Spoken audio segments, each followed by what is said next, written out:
you know that Brock Purdy has shoulder soreness, but today was our first opportunity to see what that looked like, and that is him not throwing passes on a Wednesday before the game. Now, that doesn't mean he won't play. I happen to think he will. But, well, what do you think this all means, Jesse? Yeah, I don't know that there's like this underlying meaning or anything like that. I I do need the think underlying meaning.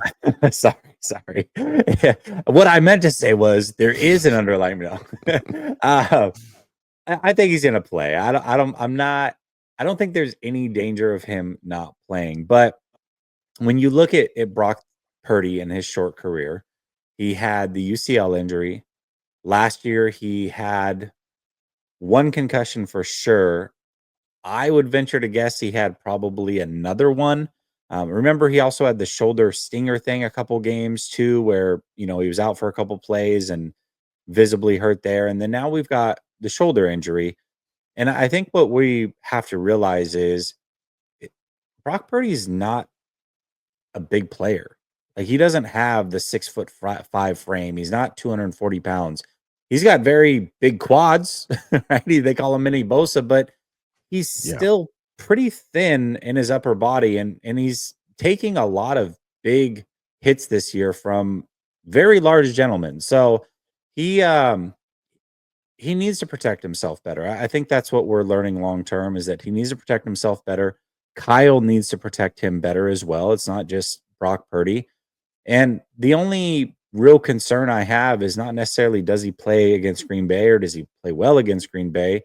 It's just can he continue to protect himself and avoid a long-term serious injury? Everybody gets banged up for sure, but when you're that small, I think you just got to be very cognizant of that because you don't want a Tua situation. My question here is how did the injury happen? Did he get hurt last week? Is that why he had a down game? Is that how he's going to play this weekend if he's less than 100%? Or is this like an accumulation of wear and tear? He's had a UCL injury. Is this arm fatigue? Remember that phrase from Trey Lance? Is that what we don't really know a damn thing about what this is.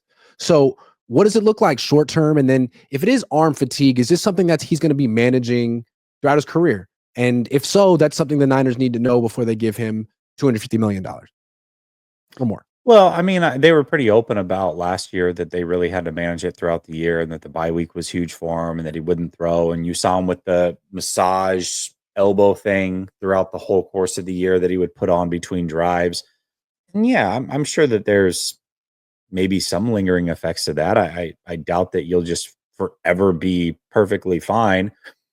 So yeah, who knows? But I don't know. I feel like this injury, there was multiple times throughout the game where you could maybe pinpoint that it happened.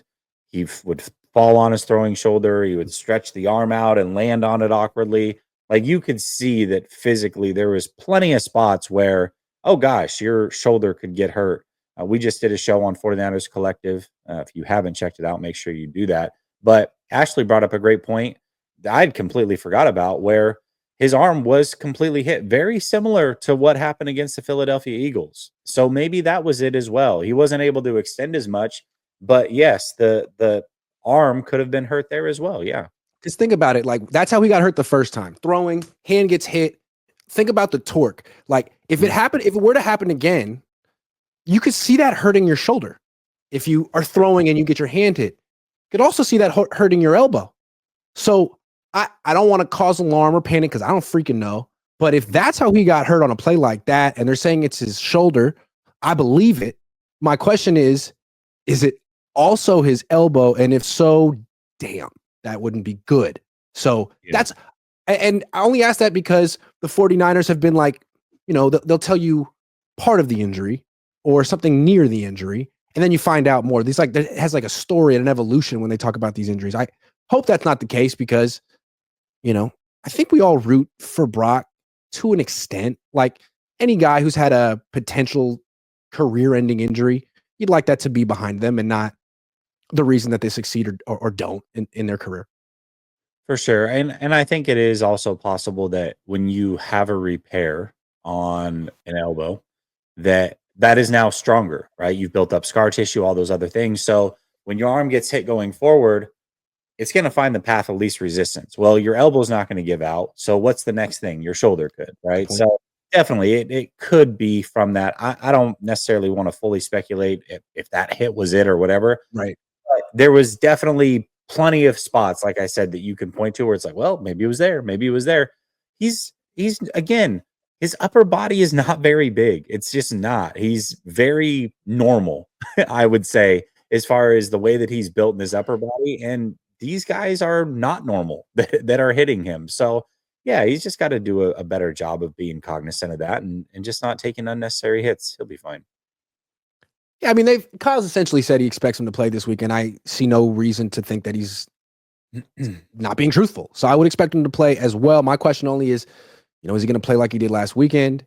How affected will he be if he can't throw or isn't allowed to throw on a Wednesday? What does that mean for his how healthy exactly he will be on a Sunday? I guess we'll find out. The Jedi says, I like your Kyle energy, but Lynch needs some heat too. I'm just saying. That's true. I mean, you could argue that Adam Peters, a lot of people talk about him with drafting, but like just overall organizational competency, stability, I think he probably fed into that. Look at how stable Washington is for the first time in 30 years or more. And look at what a nightmare of a season the Niners have had since they lost him. I don't know. Well, I don't know if you remember me saying this, but I said you'll know when Kyle Shanahan's on the hot seat when John Lynch gets fired. Interesting. Dave Barclay says, are people being hard on Lyle? No, he is no good.